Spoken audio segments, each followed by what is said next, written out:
I moved to Val Marie because Saskatoon was getting ever increasingly more expensive and therefore hard for an artist to manage.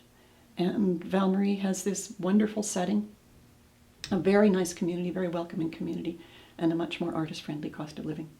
I like the fact that people pitch in. I like the volunteer ethic, that everything that is here because someone or a group of people have decided that it will be here, and they're putting their personal time and commitment into making it that way. And I just like that feeling of everybody being committed to something, or in many cases, several somethings. It's one of the most beautiful places in the country.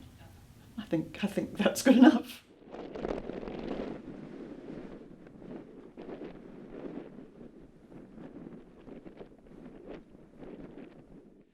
Well, what's happening here, 15 years ago here, or 15, 18 years ago, a house would be selling for $6,000, $7,000. That same house today is selling for $25,000. We got people coming from the city, we'll see Vancouver, Calgary.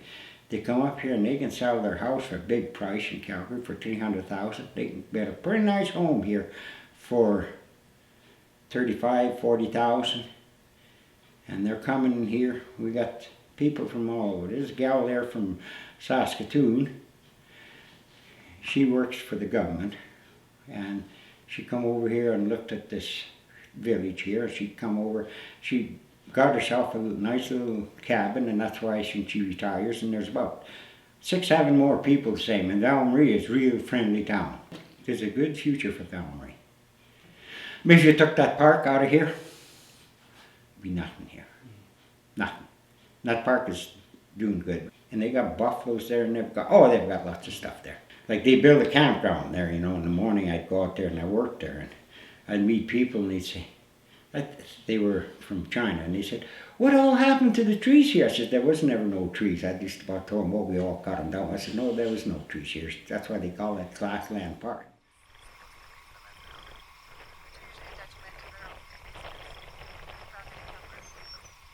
The Eco Museum is kind of a new project that's being started in Saskatchewan. So it's a pilot project. We haven't really established much. But what we have done is we got a consultant to come in last year, and he kind of helped us sit down and brainstorm what we wanted in our Eco Museum and what we thought was most important to relay to visitors when they come. So we took those components, which was ranching, landscape, wildlife, and the night sky, and we tried to just update this space here and make it a little more open, a little more inviting, and to incorporate that idea of eco-museums into this space. So we did keep a lot of the ranching stuff that was already here, and we just kind of changed around what we had and added some new items. We also have an art gallery in this space, and what we've tried to focus on is to keep the idea of an eco-museum in our minds when we're trying to pick which artists to have on display.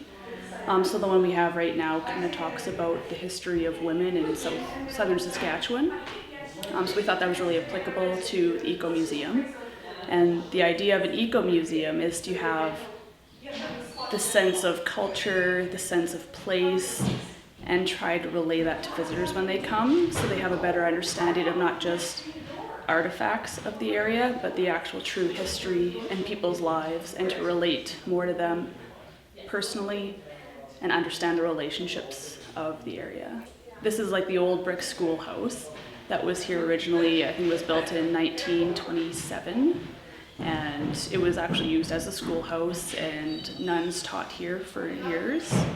And back in 1997, I believe they refurbished it because it was kind of falling apart and needed to be redone. So they put a new roof on it and fixed it up and turned it into a visitor center of sorts. And now it's turned into an internet cafe, a coffee shop, gift shop, an art gallery, and an eco-museum.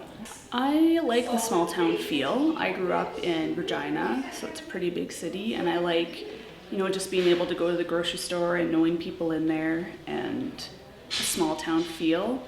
Everything that we have in Val Marie is kind of organized and run by volunteers and people of the community.